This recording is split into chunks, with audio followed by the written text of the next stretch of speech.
안녕하세요. 오늘은 7월 25일 목요일입니다. 다시 같이다.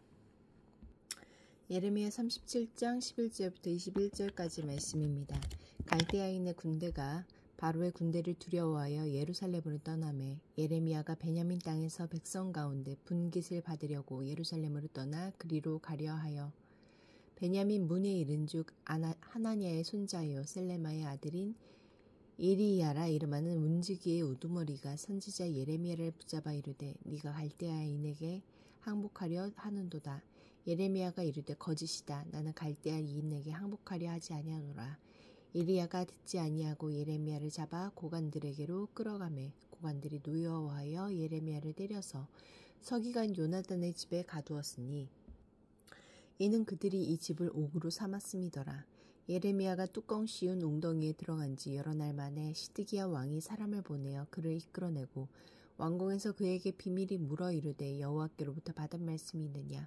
예레미야가 대답하되 있나이다. 또 이르되 왕이 바벨론의 왕의 손에 넘겨지리이다. 예레미야가 다시 시드기야 왕에게 이르되 내가 왕에게나 왕의 신하에게나 이 백성에게 무슨 죄를 범하였기에 나를 옥에 가두었나이까.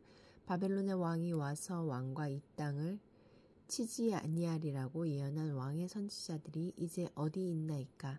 내 주 왕이여 이제 청하건대 내게 들으시며 나의 탄원을 받으사 나를 서기관 요나단의 집으로 돌려보내지 마옵소서. 내가 거기에서 죽을까 두려워하나이다.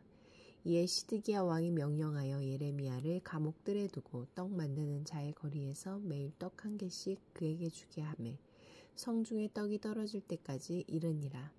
예레미야가 감옥들에 머무니라. 11절부터 15절까지 말씀에서 나에게 주시는 교훈은 무엇입니까? 바벨론 군대가 잠시 퇴각한 사이에 예레미야는 베냐민 땅에서 분깃을 받기 위해 예루살렘 성을 나서다가 수문장 이리야에게 붙잡힙니다.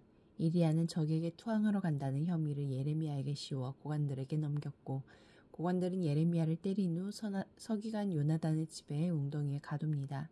이 사건은 예루살렘 멸망을 공언하던 선지자에 대한 백성의 경계심과 적대감이 얼마나 광범위하게 퍼져 있는지를 보여줍니다. 죄를 지적하고 심판을 경고하는 말씀 사역자가 각오해야 하는 현실입니다. 16절 17절 말씀에서 나에게 주시는 교훈은 무엇입니까?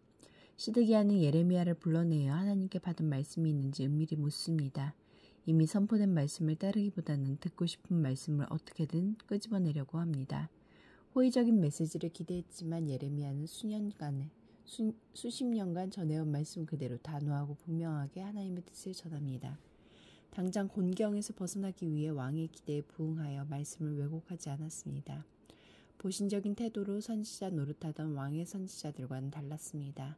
시드기야처럼 듣고 싶고 듣기 좋은 것만 들으려는 사람에게 가장 큰 재앙은 듣기 좋은 말씀만 들려주는 것입니다.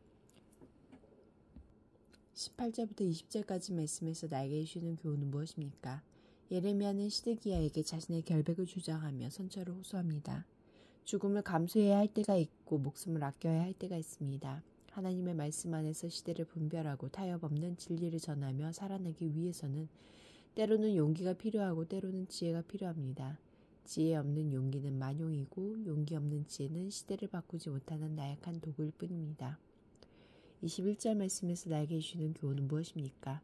시드기야는 예레미야를 참 선지자로 인정하지만 전해준 말씀에 순종하여 결단을 내릴 만한 용기가 없었습니다.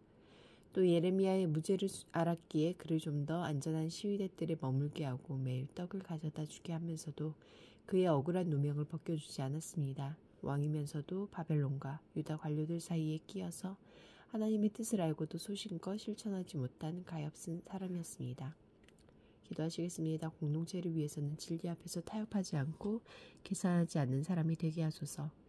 열방을 위해서는 나이지리아 카노주에 설립된 두 메르시 고아원이 2019년에 소송에 휘말리면서 27명의 아이들이 정부시설로 이송되었다. 소송이 잘 마무리되어 아이들이 하루속히 돌아오도록 함께 기도하시겠습니다.